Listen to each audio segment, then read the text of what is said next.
जय गुरुदेव। एक गुरु भाई डॉक्टर के.सी. श्रीवास्तव, उन्होंने अपने जीवन की कुछ महत्वपूर्ण घटनाएं प्रेमियों को बतलाई। उन्होंने बतलाया कि मैं मेडिकल कॉलेज से नया नया निकल कर आया था पढ़कर। सोसाइटी में खाने पीने में मैं अपनी शान समझता था। मेरी नई नई शादी भी हुई थी, तो ससुराल वाले सभी लोग शाकाहारी थे और बाबा जय गुरुदेव जी महाराज से उन्होंने नामदान भी ले रखा था। उनका कहना था कि मैं भी शाकाहारी हो जाऊं, पर यह बात मेरी समझ में ही नहीं आती थी। मेरी सास बराबर मुझसे कहा करती थी कि मैं बाबा जी के दर्शन करूं, लेकिन मैं उनकी बात पर ध्यान ही नहीं देता था। लेकिन मेरे स्वभाव में एक बात जरूर थी कि जब मैं किसी साधु सन्यासी से मिलता था तो बहुत खुश होता था, दिल से इज्जत करता था और उनके आगे नतमस्तक हो जाता था, और वे साधु महात्मा लोग मुझे आशीर्वाद भी देते थे। तो एक दिन मेरी सास माँ ने कहा कि बाबा जी आए हैं, चलो दर्शन करा लाएं। तो मैं तैयार हो गया। तो एक बात मैंने उनसे ज़रूर कही कि दर्शन तो अवश्य करूँगा, पर यह खाना पीना छोड़ने का वादा नहीं करूँगा, और अगर आपके स्वामी जी में ताकत हो तो कुछ ऐसा कर दें कि मैं अपने आप छोड़ दूँ। महात्माओं की शक्ति को चैलेंज नहीं करना चाहिए, यह बात मैं नहीं जानता था।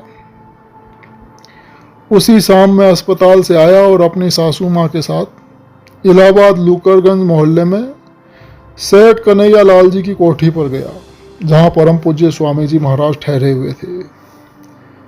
वहाँ पर मैंने देखा कि हॉल के अंदर तखत के मंच पर बाबा जी सफ़ेद कपड़े में बैठे हुए कुछ बोल रहे थे, और 40-50 लोग करीब वहाँ नीचे दरी पर बैठे थे। तो मैं भी पीछे नतमस्तक होकर बैठ गया, और मेरी सासू माँ भी मेरे बगल में ही बैठ गई। 10-15 मिनट बाद प्रवचन बंद हुआ और सेठ जी की बीवी प्रसाद सबको बांटने लगी, पकोड़े और बर्फी। धीरे धीरे सभी लोग प्रसाद लेकर वहां से चले गए। बाबा जी तखत पर ही बैठे थे। तो मेरी सास ने इशारा किया तो मैं बाबा जी के पास जाकर चरणों में नतमस्तक हो गया। बाबा जी ने मेरे सिर पर हाथ रखा। मुझे याद है कि हाथ रखते ही मेरे शरीर में अजीब सी गिनगिनाहट हुई थी। मेरी सास ने बाबा जी से मेरे बारे में कुछ कहा तो बाबा जी ने कहा कि सब ठीक हो जाएगा, चिंता मत करो। और उसके बाद फिर हम लोग वापस घर चले आए। उसके बाद बाबा जी के विषय में तरह तरह की बातें मेरे मन में आती रहीं। मैं सोच नहीं पाता कि मुझे क्या हो रहा है। 3-4 दिन बाद मैंने एक भयावह सपना देखा। उसका असर ये हुआ कि उस दिन से आज तक मांस और शराब, खाना पीना तो दूर रहा, मेरे विचारों में भी इसकी बात तक नहीं आई। मेरे सारे दोस्त जिद करते रहे, दबाव डालते रहे कि खाने में क्या हर्ज है, मगर मैं खाने पीने की हिम्मत नहीं जुटा पाता था, और इस तरह से मेरी सारी बुरी आदतें छूट गई। यह अपने आप में एक बहुत बड़ा चमत्कार था। इस घटना के बाद बाबा जी के दर्शन के लिए मेरे मन में ऐसी प्यास जगी कि अक्सर जहाँ भी मुझे मौका मिलता मैं वहाँ जाकर बाबा जी के दर्शन जरूर करता, और उसके बाद मेरे मन में कई कई दिन तक उत्साह बना रहता। इलाहाबाद संगम में जब बाबा जी का कार्यक्रम हुआ था तो मैंने वहाँ डिस्पेंसरी में रहकर थोड़ी बहुत सेवा भी की थी। मेरा बेटा भी डॉक्टर है, उसने भी पूरे 10 दिन वहाँ रहकर अस्पताल में सेवा की थी। मेरी 2 बेटियाँ ग्रेजुएट हो गई हैं, तो मैंने उन्हें एमएससी और एमए में दिल्ली में भर्ती करा दिया। इसके बाद दयालबाग आगरा वे आई और वहाँ भी टेस्ट में पास हो गई। दिल्ली का माहौल देखकर मन घबराता था। हम दोनों मियाँ बीवी सोच में पड़े थे कि कहाँ जाकर एडमिशन दिलाएं। तो आगरा में होटल के बाहर निकले तो बच्चों को लेकर मथुरा की बस में बैठ गए। वहाँ बाबा जी का दर्शन किया, उनके सामने अपनी बात रखी कि बच्चियों को कहाँ भर्ती कराएं, दिल्ली में या आगरा में। तो बाबा जी ने तुरंत कहा कि दयाल बाग क्या बुरा है।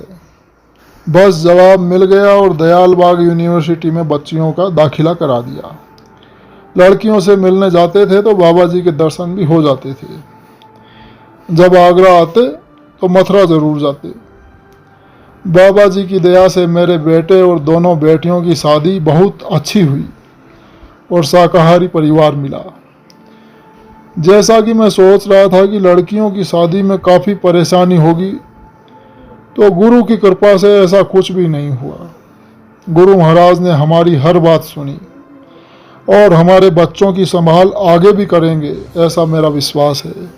किसी भी बात में जब मेरा दिमाग नहीं सोच पाता है तब मैं सब बाबा जी पर छोड़ देता हूँ कि जैसा वे चाहेंगे वैसा कराएंगे।